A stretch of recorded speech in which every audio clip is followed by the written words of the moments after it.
hello to Lee and Declan. Great to have you tonight again, lads.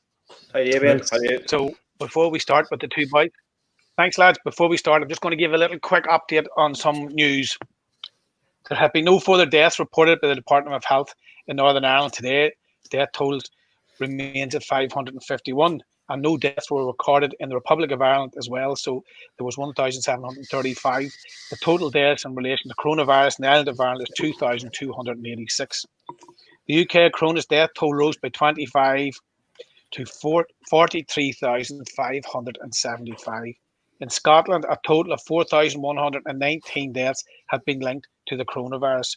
On Wales, another 3 people with coronavirus were reported to have died in Wales, taking the official total to 1,510.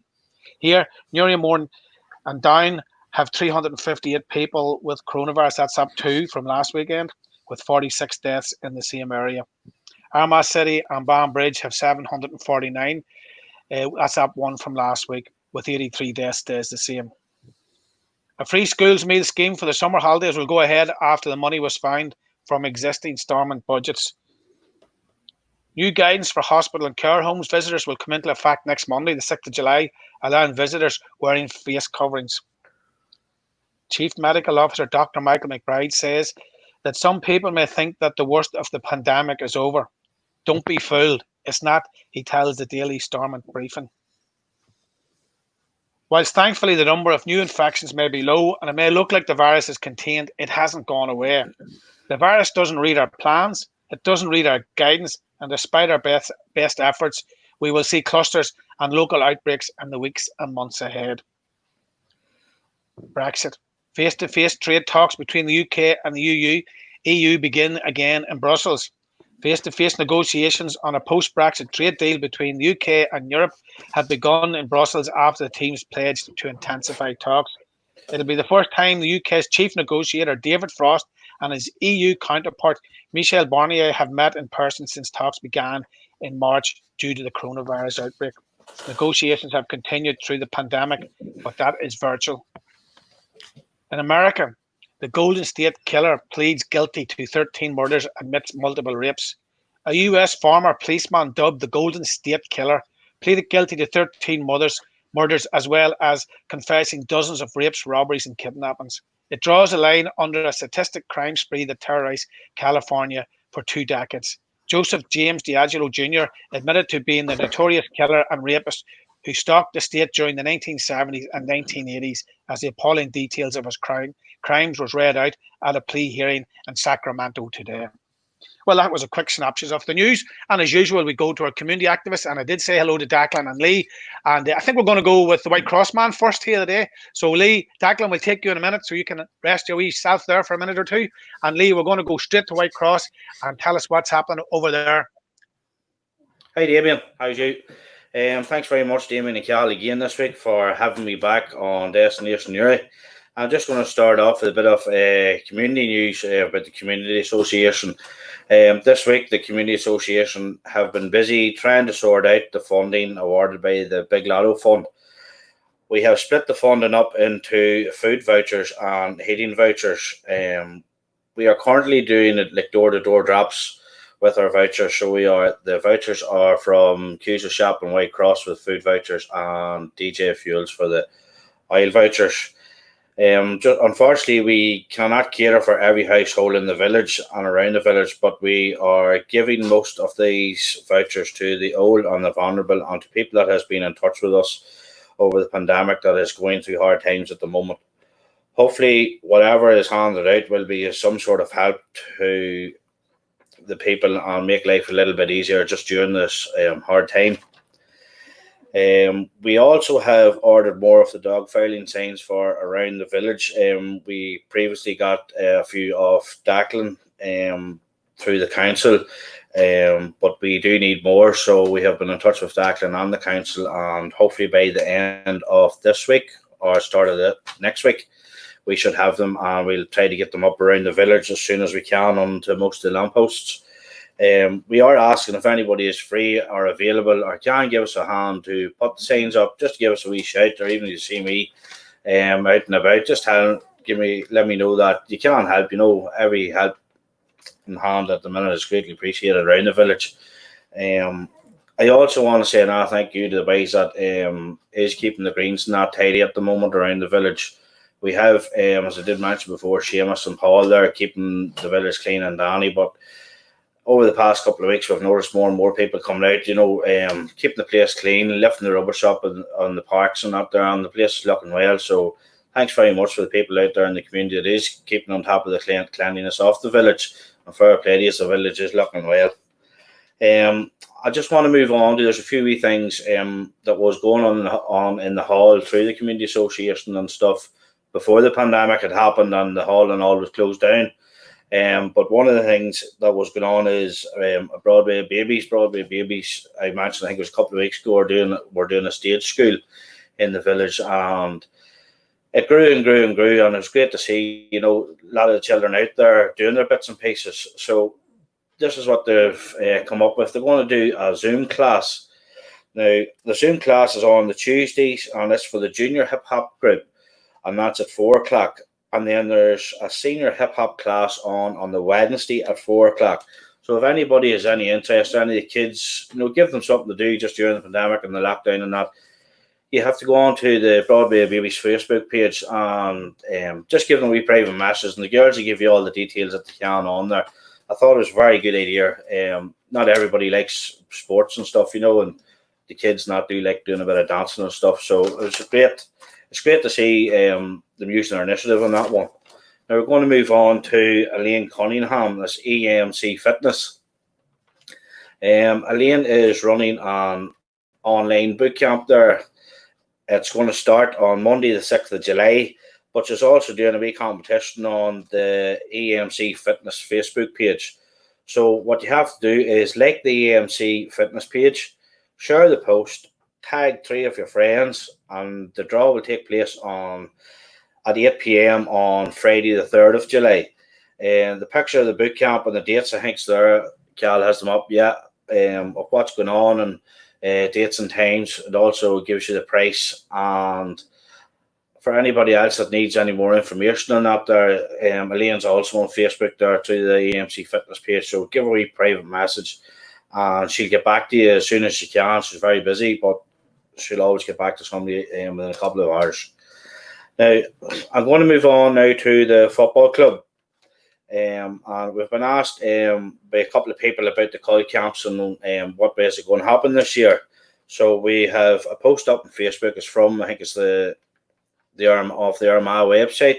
And it's for all those who have a few queries about the GAL call camp.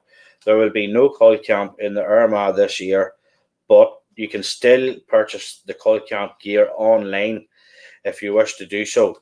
Now, if you're looking to get anything off the call camp or they get their kits and stuff, you have to go onto the Kellogg's call camp page, and there's a link on there, and that link will take you straight to how to get their kits and the bags and stuff.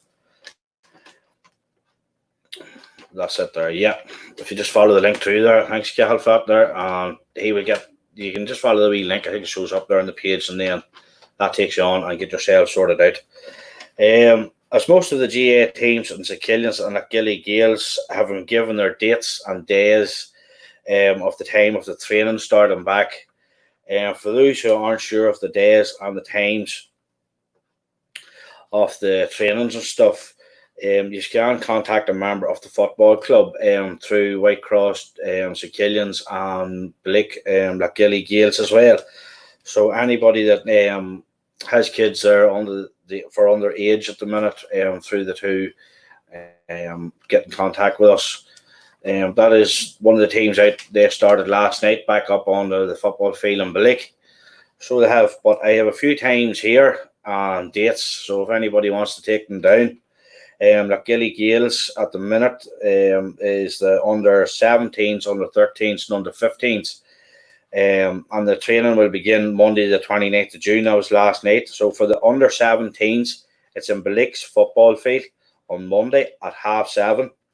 The under 13s will be in Whitecross at 6:30 in Whitecross football field. Under 15s will be in Whitecross on Friday at 6:30. And the under 13s will also be training on Saturday morning at 10:30 a.m. in Whiteross football field. The kids have been very good while the field has been closed, but the club had asked them to please stop trying to separate the bars beside the shop to get in and out of the football field. The football field is still closed, so it is now. If we could ask them, the football field is closed for, it's only open for training purposes only. So if we could just remind parents just to let the children know that the field is still closed until the training is resuming on the field. We were down at the football field yesterday evening for a walk around just to see, and I've again seen a lot of water bottles and stuff lying around the field, around outside the field. Now the club and the committee have done a lot of hard work in around the club this couple of weeks, getting it ready for the football season now starting back up. We're all delighted to see. But if you take a water bottle with you, could you please take it home with you or put it in the bin outside the football field? There's a number of bins around the football field. So that's all we ask. If you could please put the water bottles and stuff that you take into the field, if you don't take them home, please put them into the wheelie bins. And there's bins also supplied around the football field as well. I just want to move on now, Cathal, to the birthdays. We have a few birthdays this week in the village. We have quite a few birthdays. So I'm going to start off there if Cathal has the pictures up. That's of Ciara. Ciara McCann is 14 today. She lives down in Corda Drive. That's where her dad, Gareth, Bo McCann. Next up we have, it should be, I think, Ronan Reevy. Ronan Reevy, he was 22, so he's 22 today. There's Ronan there standing outside the memorial down in the Granny and Granda's house. Happy birthday, Ronan. Have a good one, lad. Next up we have Darren Bird. Darren Bird is 33 today. Lives up the Tullyar Road, originally from Tullyar Road. Next up we have Amy Bannon. Amy Bannon's birthday is also this week, and congratulations to Amy on getting her teaching job, and all the hard work is paid off. So congratulations and happy birthday, Amy. Fair play to you. And Niall Boyle's birthday also this week, so it is. So happy birthday, Niall. Lives up in Malone's Village. And then the last one we have is a happy birthday to Ted Finnegan. Ted is a local legend in the village here. He was 86, and there's Ted with his grandson Jason and Jason's wee baby. So that's all from me this week, guys. As I keep saying to you, anything that's needed around the village or anything like that there, don't be afraid to get in touch with the community association or even get in touch with myself. And we'll try to help you out as much as we can. Don't forget, the football and all starting back up now. So we're looking forward to seeing a bit of going on around the football field as well. Thank you, guys. Lee, it's brilliant to see Ted Finnegan there. He is legend. A legend. He's a bit of a legend, and he could tell you a tale. I come across him and Eugene Reevy one day down on Drumhearth. They were plucking turkeys, and they were trying to find out who had the best turkeys and who had the fattest turkeys. And listen to the two of them. They weren't killing turkeys; they were killing ostriches.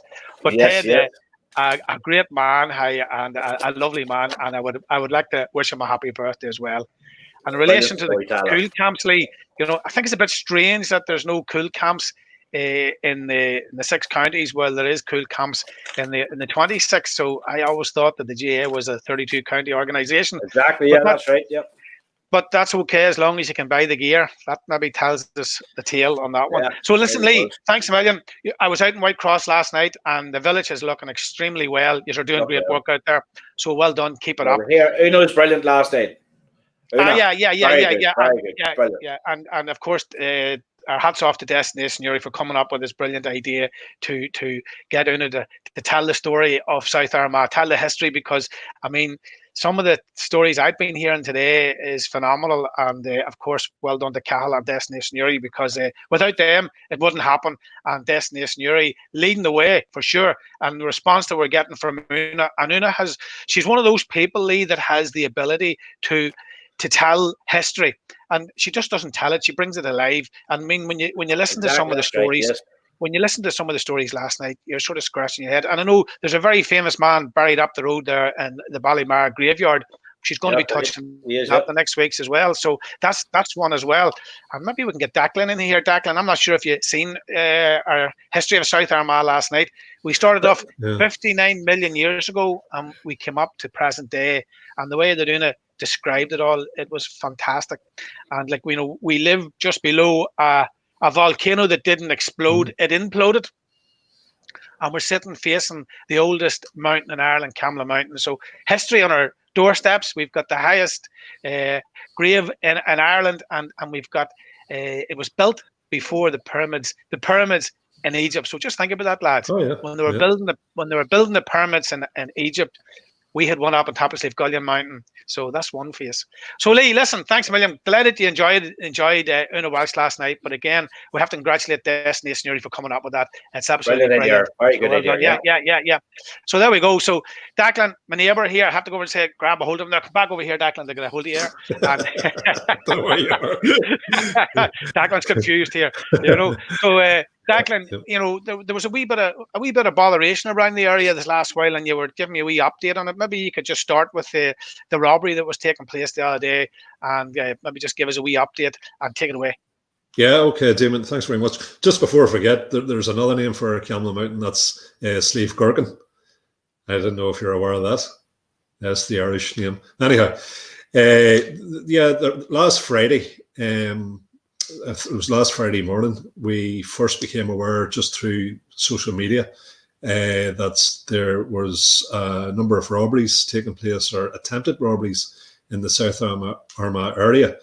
Initially, it started off down around Corantigo, where there's an attempt down there. It was two fellas in a silver Honda Civic, and it's just incredible because within about an hour and a half, they had at least 5 or 6 attempts to rob various properties around South Armagh.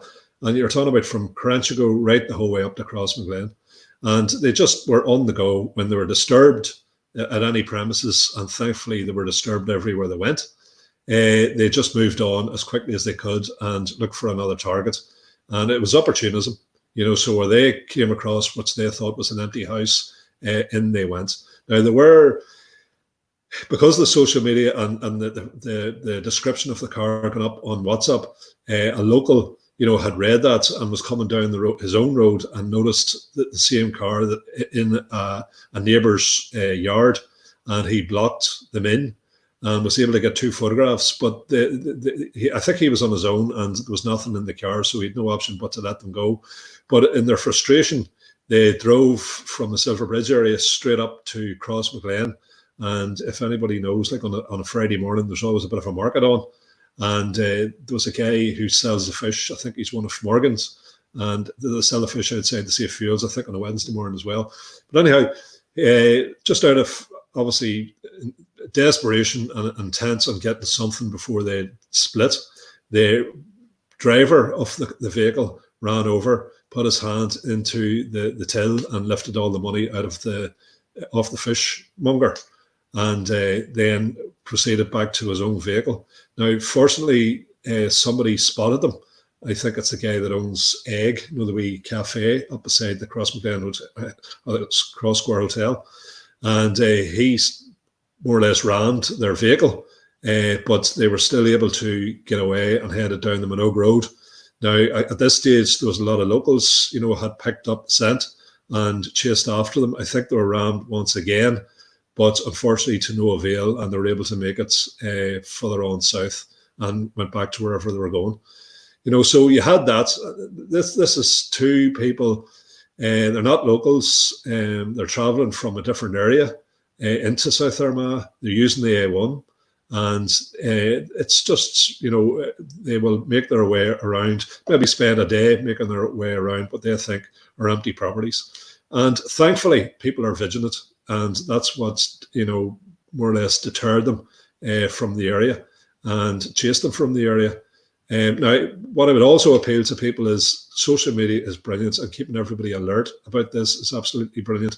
But, there's a police service there.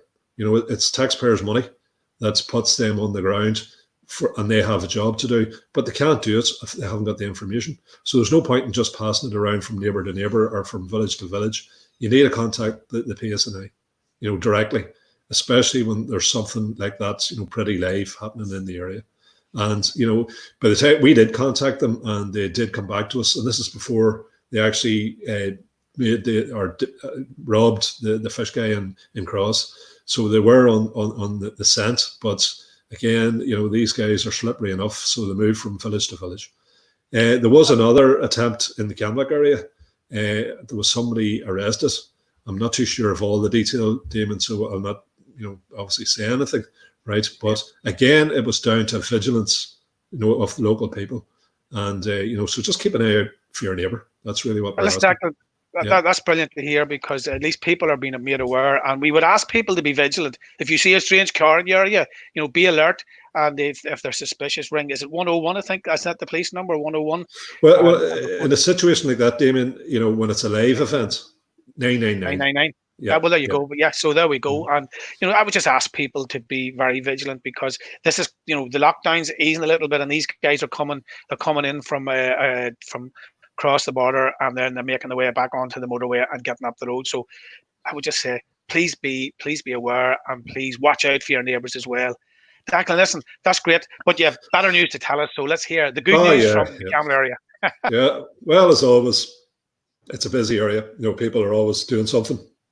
And as you know, we've got new dates, for people to come out of the lockdown. Now, before I go into what the clubs are doing, the first thing that happened was we have a local community house in Camlough, the Rainbow Crush Community House. So there was a clean-up of it last night, outside and inside. So the inside team, Dak and Pat McDonald and Sonia, and that was a deep clean. So from top to bottom, they used all of the stuff that you'd normally use for doing that sort of cleaning. And they're making that ready for a number of projects. Hopefully that will take place during the summer. So we still have a computer suite. It's still open, but it's only open for maybe 1 or 2 people, because obviously we have to comply with the guidelines, and we have the room upstairs as well. So then outside we had a good squad again, young fellas, which is great to see. Young people tying in for a wee bit of hard work. And so it was Lorcan, Adam, and Jamerd were there last night, along with Jim, Terry, Una, and myself. And I should have taken a photograph of the skip that's outside the community house, but it's actually full to the top, so plenty of cleaning done last night. Likewise with the clubs, all the clubs, between the Gaelic clubs, Shane O'Neill's Carracroppin, you've got the soccer club, Camlough Rovers, you have Creve Rua, and you have the boxing club as well. So everybody's in preparation. And I know the training started back, there was training there on Sunday, contact training. And I think it's sometime in July, mid-July, you'll see, the beginning of a number of challenge matches and that as well. But likewise, again, this, anybody that works in clubs or associations can tell you, it's always hard work. But on top of the work that they normally do, they also have to ensure that, people socially distance, that they use the sanitizers, that they, comply with all the rules, that they have, put themselves through the e-learning program, and they do all the various things before they even come near the pitch. The committee, again, flat to the mat. There's a photograph there, I think, of Peter. If you can sort of pull it up there, he's doing a wee bit of deep cleaning down at Creve Rua. He's the guy with the sprayer. Yeah, he's like, something out of Ghostbusters. But that's the sort of stuff that you have to do. Get all of the chemical equipment and all of that, and give it a good old clean, because as somebody once famously said, they haven't gone away, well, the virus hasn't gone away, and it's still there. We have to keep it at bay. So obviously we have to wash our hands, do all the deep cleaning, keep a distance, and, just comply until there's a vaccine to sort the rest of us out. Okay, so that's that with as I say, all the football clubs are flat to the mat, and fair play to the committees, for putting the effort in. Another wee thing I'd like to mention, and this is, I'd say a lot of people from the area know Valerie Quinn. Valerie works down in the El Heifer, and you'll see her out from time to time on what we call the toll bridge in the village of Camlough. That's, on a Saturday morning with the buckets for the various charities. Well, Valerie has been doing this for quite a number of years, and you really have to commend people like Valerie. To date, to the best of my knowledge, she has collected 36,000 on behalf of the Southern Area Hospice Services, And so she's come up with a new initiative. And I think, again, I love to hear, something different. And this is what they're calling anyway, Valerie's virtual Camlough to Cork. So Valerie intends to walk 10 kilometres a day for the next 30 days. So that's the equivalent of 300 kilometres, which is from Camlough to Cork. So it's a GoFundMe operation. You will find her. I know the Camlough Community Association has shared her ad. So has some of the football clubs. And if you go on to Valerie Quinn, you'll see it as well on her Facebook page.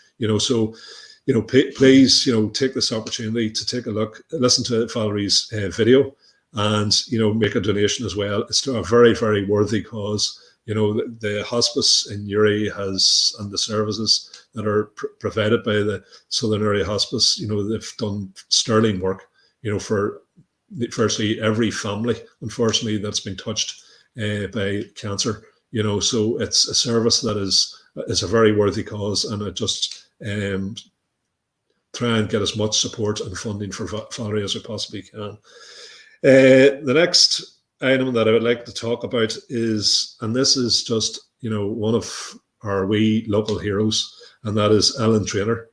Ellen has just made the journey back from the States. That was her 7th and hopefully her last vaccine that, she will have to endure. She's been on a journey called Ellen's Journey for quite a number of years now. And, this is, this is accounts from people that know her, that nothing, holds her back. She'll come back out with a smile no matter how difficult time she's going through. She's a funny kid, an intelligent kid, a loving kid, and probably an inspiration to all of us. And, I think, this is just fantastic that hopefully she is coming to an end with her treatments and she'll be able to lead a normal life like we all had the good luck and opportunity when we were children to lead.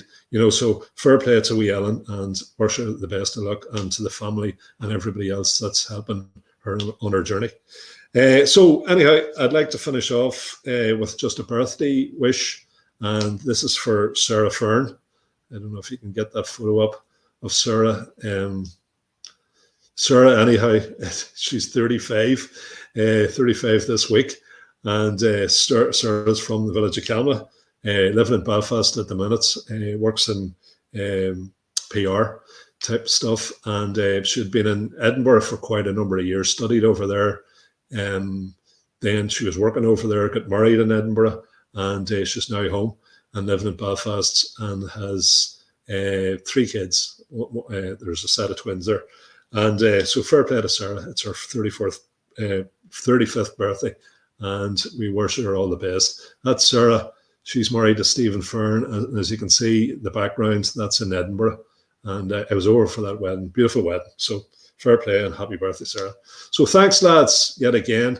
And if anybody has got any other news, because obviously I'm not picking up everything, but any other news or any other events they'd like, for me to advertise for you, or to speak out, or any birthday wishes or anything like that, just contact me through a private message or any other way possibly you think you can.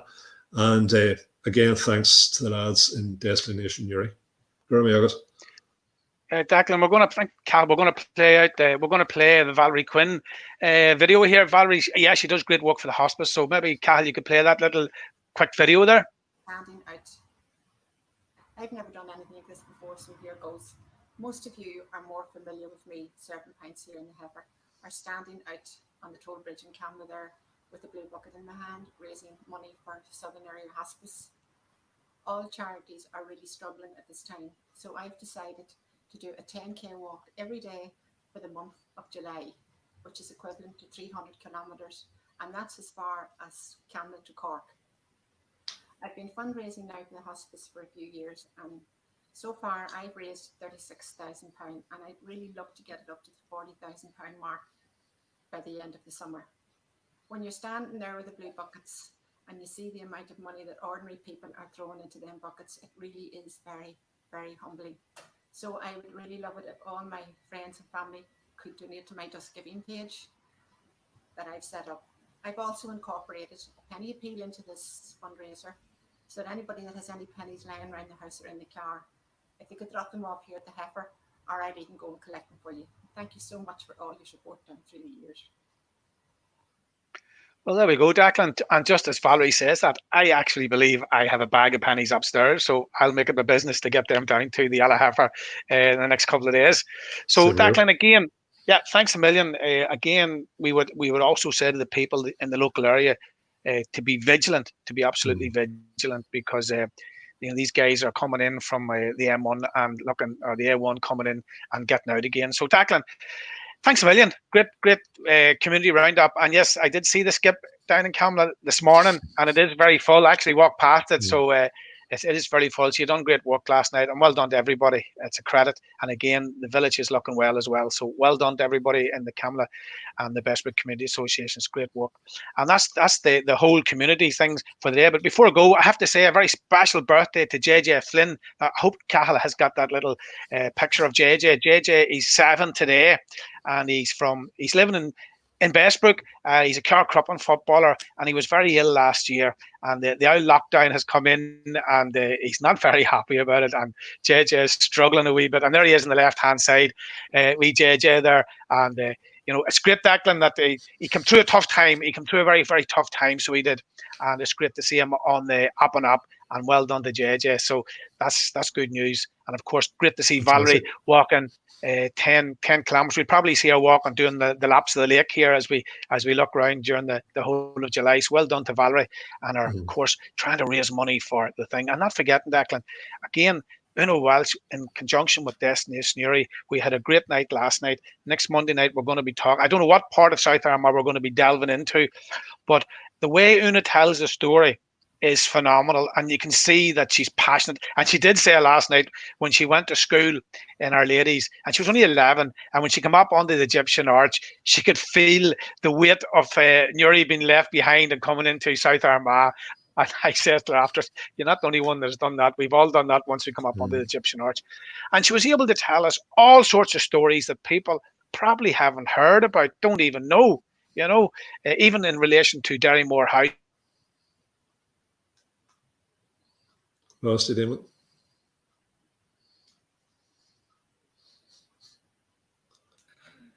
I think with the internet, Declan, maybe that's another issue. We'll have to try and get the internet sorted out here in Camlough, because it is very poor.